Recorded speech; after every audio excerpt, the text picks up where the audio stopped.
Olá, meus queridos irmãos, aqui é o pastor Carlos Schultz e eu estou a gravar um informativo do mês de outubro e eu gostaria de lidar com os seguintes assuntos, né? Um novo projeto que está a se desenhar, os nossos trabalhos aqui nos Ministérios Palavra da Vida. Eu queria dar um pequeno feedback a cada um de vocês de como está a minha saúde e as repercussões com isto, tá bom? Então vamos começar com o primeiro assunto. Na realidade, eu disse que é um projeto, mas são dois novos projetos que estão se desenhando, né? O primeiro deles, meus queridos, está a ver com o que acontece comigo todas as quintas-feiras. Como os irmãos sabem, eu tenho uma doença autoimune sistêmica que acabou desenvolvendo doença de Crohn, espondilite anquilosante, uveites nos olhos e os meus nervos periféricos estão sendo também afetados com tudo isso. E eu tomo as minhas medicações agora, em vez de ser 15 em 15 dias como era até pouco tempo, agora semanalmente, lá no Centro de Oncologia do Hospital Pitangueiras, em Jundiaí. E lá, meus queridos, eu tenho contatos com as mais diversas pessoas, porque são pessoas que estão ali a receber as suas quimioterapias, receber os seus tratamentos de câncer e também de outras doenças que dependem de medicações especiais, né? Dependem de uma medicação de alto custo e a situação delas não é nada boa. E a grande verdade, meus queridos, é que existem pessoas que, assim como eu, conseguem ir lá tomar as medicações e retornar para suas casas e viver uma vida razoavelmente normal, né, dentro das casas, mas existem aqueles que, infelizmente, não podem sair do hospital, dependem de um cuidado 24 horas por dia. E não são poucos os pacientes espalhados, não só neste hospital, mas em muitos outros hospitais. E qual é a minha ideia? Queridos, essas pessoas precisam ouvir do Evangelho de Jesus, essas pessoas precisam saber que existe uma esperança que transcendem a elas mesmas, elas precisam saber que existe um Consolador que as ama a despeito da sofrência e da dor que elas estão a sofrer naquele momento por conta das suas doenças, não é? Mas nem sempre é fácil se achegar a estas pessoas, né? Muitos deles são reservados, e lá eu vejo crianças, vejo adolescentes, vejo jovens, vejo adultos, até pessoas de idade, algumas mais fáceis de se achegar e conversar, outras mais difíceis, e ainda assim, para lidar com algum assunto mais íntimo, né, que é a própria dor, a sua própria convalescência, é difícil confiar naquele que você não conhece. Essa é a grande verdade. Bem, eu tenho trabalhado já há um tempo, não apenas no Palavra da Vida, como os irmãos sabem, é o meu trabalho principal, mas às noites eu tenho produzido peças de super-heróis, miniaturas outras, dioramas, essas coisas para vender. E qual é a minha ideia e do que consiste esse projeto novo? A minha ideia é fazer com que eu leve a possibilidade de crianças, adolescentes, jovens ou qualquer outro paciente que se interesse em aprender, levar aulas, pequenas aulas de como fazer pequenos dioramas, né? Dioramas nada mais são de que pequenas representações de um ambiente real, né? Então você tem lá um campo e você faz uma maquete pequena, uma miniatura desse mesmo cenário, né? Então, se vocês estão vendo ali atrás, né, existem algumas estruturas medievais ali, essas são grandes, né? Tem ali uma ruína de uma torre com relógio. Estas coisas compõem um diorama, né? Aí você vai colocar vegetação, você vai colocar a terra e fazer o mais realista possível, né? A ideia é que eu leve uma terapia ocupacional num primeiro momento, a estes pacientes. Eles não podem sair do hospital. Então, a minha ideia é um projeto em que elas possam aprender a como fazer pequenos dioramas. Então, eu levaria, né, aqui está, é óbvio, né, de uma escala bem pequena, aqui uma parte inferior de uma casa medieval. Então, eles receberiam, eu levaria todas essas peças impressas nas minhas impressoras 3D, levaria as tintas, levaria os pincéis e os ensinaria a como pintar, a como olhar para uma referência real e traduzir isso para uma pintura realista, e compor pequenos dioramas. É óbvio, isso é uma terapia ocupacional, isto é algo diferente do que eles estão habituados dentro do ambiente hospitalar, né? E a ideia é com que dentro desse relacionamento de professor-aluno, dentro desse relacionamento de pessoas que estão a aprender ali uma nova coisa, né, para se fazer dentro do hospital, eu possa desenvolver um relacionamento mais íntimo com cada uma delas. E qual é a ideia com isto?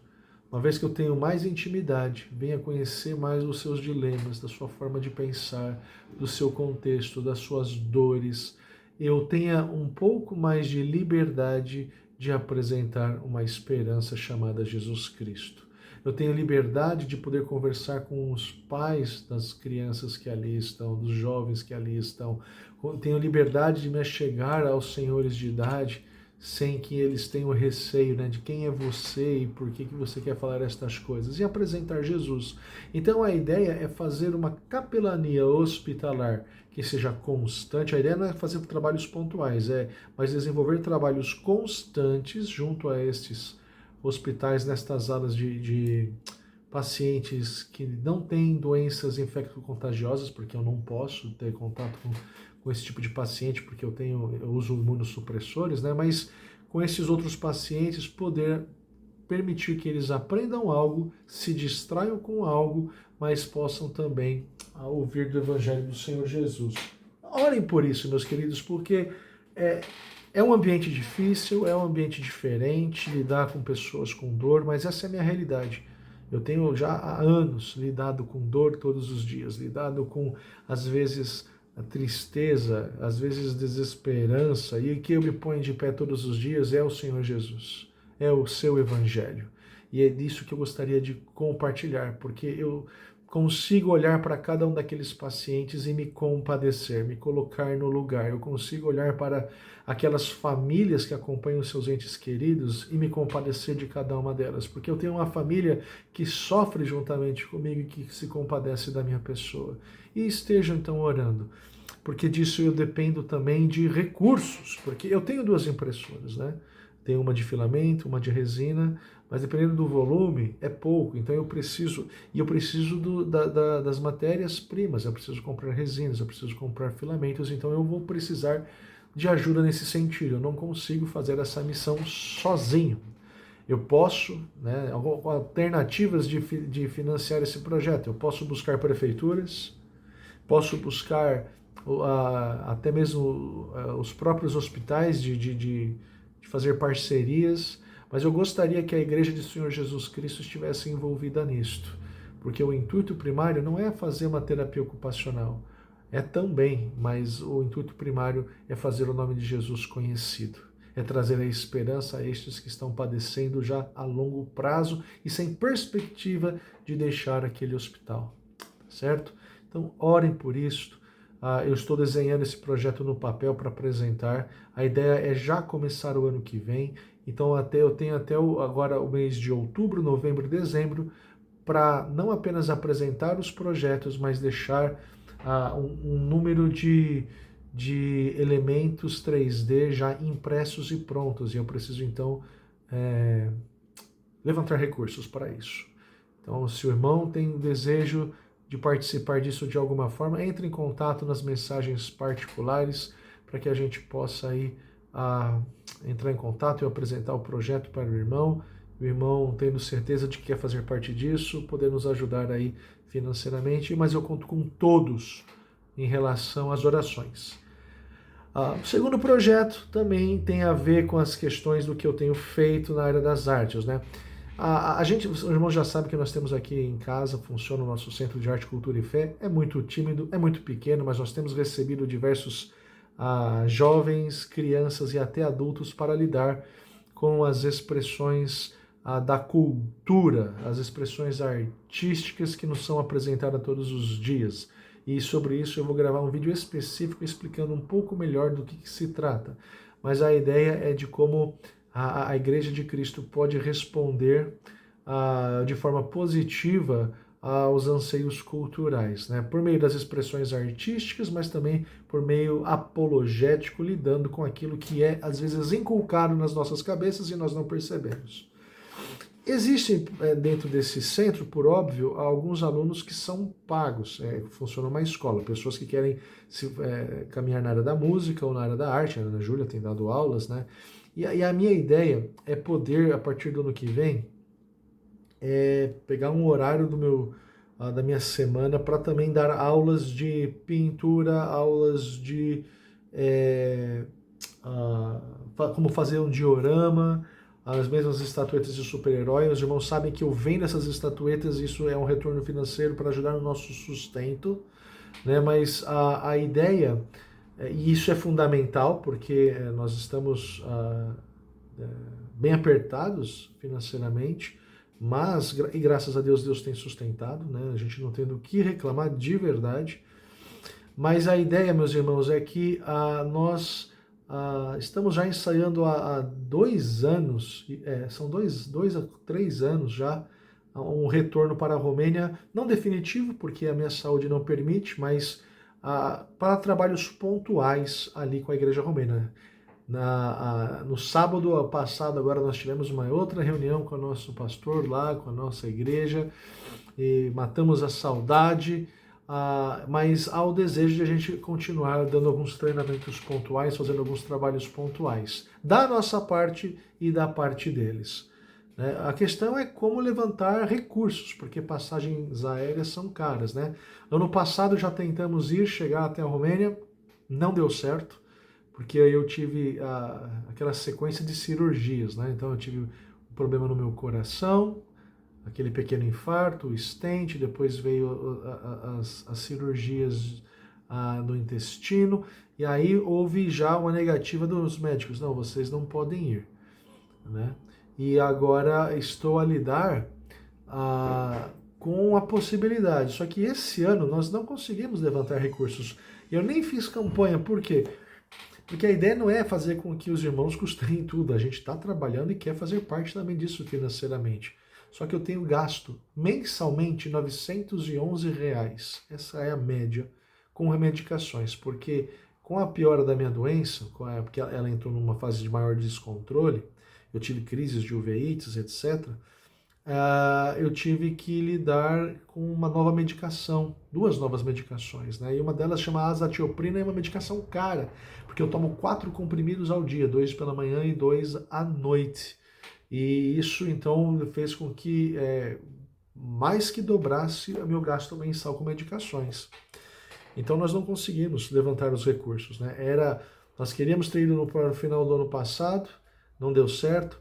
Queríamos chegar na Romênia agora no final deste ano novamente para fazermos alguns trabalhos de treinamento e também participar da evangelização por meio das colindas, né, que são as músicas de natais que são tradicionalmente cantadas. Depois eu posso falar um pouquinho mais sobre isso, mas não deu certo.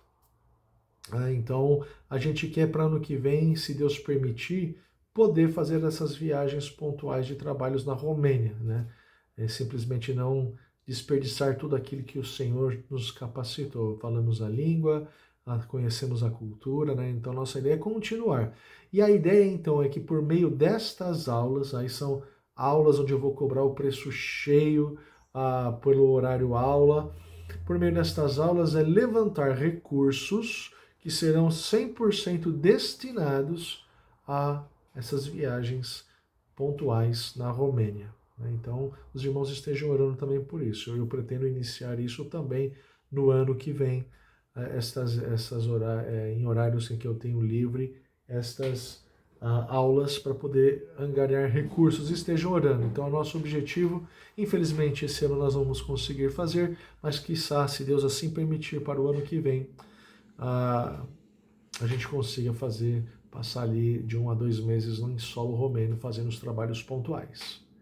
E palavra da vida, meus queridos, continuamos a trabalhar aqui investindo a maior parte do nosso tempo, das nossas forças e energias nos Ministérios Palavra da Vida. Ainda estou a coordenar o setor vida do Ministério de Juventude, é o setor responsável pelo pastoreio e discipulado dos alunos, e tem sido uma experiência muito boa, e especialmente como todo ano acontece, chega o mês de setembro, outubro, em que os alunos estão agora, nos conhecem mais, estão confiando na gente, eles começam a então trazer os seus problemas mais sensíveis, eles começam a contar as histórias mais tristes que sofreram na vida.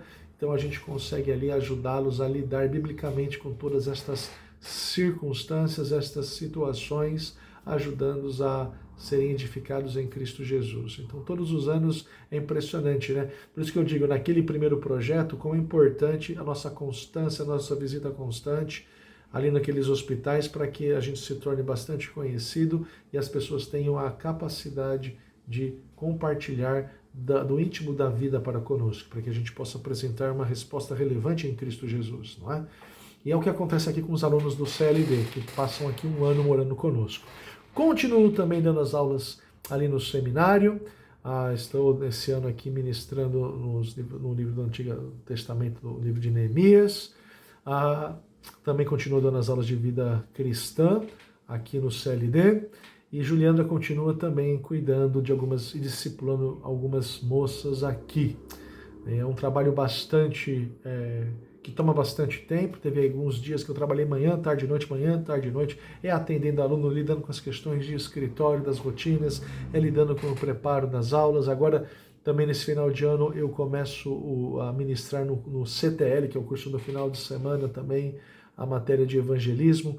Então a agenda é bastante puxada. Então orem para que Deus dê sabedoria para que a gente consiga encaixar todas estas coisas, né? Enquanto Deus der saúde, queremos servir com o melhor das nossas forças. Então é continuar nos Ministérios Palavra da Vida, ajudando na formação de futuros obreiros, pastores e missionários educadores cristãs, é continuar lidando no CLD, que formam jovens preparados para enfrentar as universidades e o mercado de trabalho com uma perspectiva, com uma cosmovisão cristocêntrica, capazes e treinados de compartilhar o Evangelho de Jesus, mas também lidando com as questões aqui do Centro de Arte e Cultura Fé, lidando com as questões das filosofias e da cultura, de como o crente deve caminhar nestas áreas e, se Deus permitir, fazendo ali esses trabalhos nos hospitais de capelania hospitalar.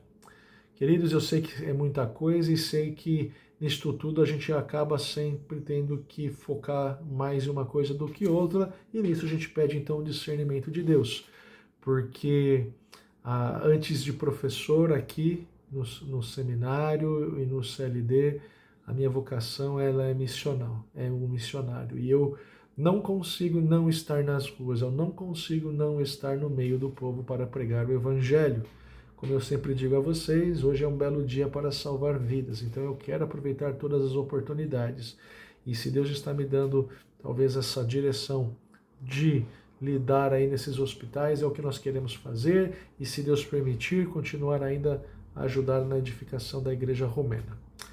E para finalizar, queridos, um update da minha saúde. Como eu disse, a minha doença estava mais estabilizada, ela entrou num descontrole, tive inflamações mais sérias, nos olhos, especialmente no olho direito.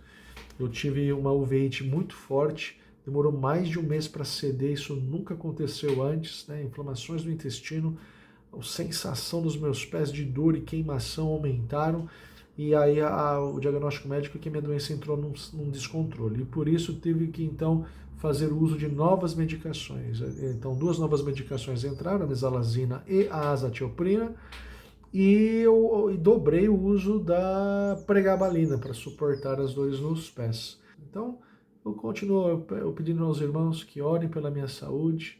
Graças a Deus, Deus tem dado mais estabilidade. Orem pelos médicos por sabedoria, porque há a possibilidade de trocar essas medicações por outras que talvez sejam mais eficazes, mas os médicos estão também com receio, porque às vezes pode trocar e dar tudo errado, né? Então não tem muita certeza nisto. Então eu tenho passado por reumatologista, neurologista, cardiologista, o especialista no intestino e os oftalmos para lidar com todas as manifestações dessa doença. Então, orem por sabedoria, orem por nós, por resiliência. Nem sempre é fácil se manter de pé. Muitas vezes eu acordo abatido, especialmente nos dias de dor, e são muitos anos lá lidando com dor. Às vezes é muita dor, né? E não dá para lidar bem. Né? Mas Deus continua nos encorajando a perseverar e a sonhar. Eu fico feliz que eu não perdi a minha capacidade de sonhar com novos projetos e novas coisas para poder declarar, proclamar a Jesus Cristo àqueles que não conhecem. Tá bom? Obrigado pelo seu tempo, que Deus abençoe a vida de vocês e continuamos contando com as vossas orações e a nossa profunda gratidão a cada um de vocês que também tem nos auxiliado, nos sustentado por meio das finanças. Você é parte importante do nosso ministério. Que se existe frutos nesse ministério, se pessoas estão se convertendo, se pessoas estão se santificando, se pessoas estão sendo treinadas no ministério, você é parte disto. Vocês que oram, vocês que contribuem, porque o ministério não é o fruto da minha ação, mas o fruto da ação da igreja, do corpo de Cristo, que se move na direção de alcançar pessoas das mais variadas formas. Que Deus os abençoe, um forte abraço a cada um de vocês. Até breve. Eu me esqueci de algo muito importante, meus irmãos. Estejam orando aqui também pela nossa casa, né? Aqui a gente aluga, já faz... desde que a gente chegou na Romênia, a gente tem essa casa que aluga. É uma casa que tem alguns probleminhas já, e eu já notifiquei a imobiliária que está notificando o proprietário. Ela está com algum problema sério nas fiações que vem lá de fora até aqui a nossa casa. Está descascado, é uma fiação inapropriada. Eu chamei, né, um eletricista que fez todo um orçamento de mão de obra e também de material. E eu passei isso para a imobiliária, né? E está tendo muita resistência por parte do proprietário. É uma questão de segurança, né? O próprio proprietário, o eletricista disse, olha, tá tendo fuga de energia e tem risco de incêndio, né? Então, estejam orando por isso, porque é uma questão aqui de segurança. Tem outros problemas no telhado também, que estão telhas quebradas, que precisavam fazer a troca. Existe também as vigas de madeira, que algumas estão apodrecidas. Então, assim, existem muitas coisas para serem feitas, e a gente precisa que o proprietário tome providências em relação a isso, não é? E não é uma questão assim só de procurar outra casa, porque os imóveis aqui próximos estão muito, muito, muito, muito caros, né? Então, a gente tinha desejo de ficar, mas por conta dos valores, mas a gente precisa, né, que o proprietário pelo menos deixe isso em condições melhor habitáveis, né? A gente choveu a última vez, teve infiltração do telhado para a parede em vários pontos, mas bem em cima também onde fica a caixa de disjuntores, né? Então o perigo que isso está oferecendo, tá bom? Obrigado, gente. Deus os abençoe.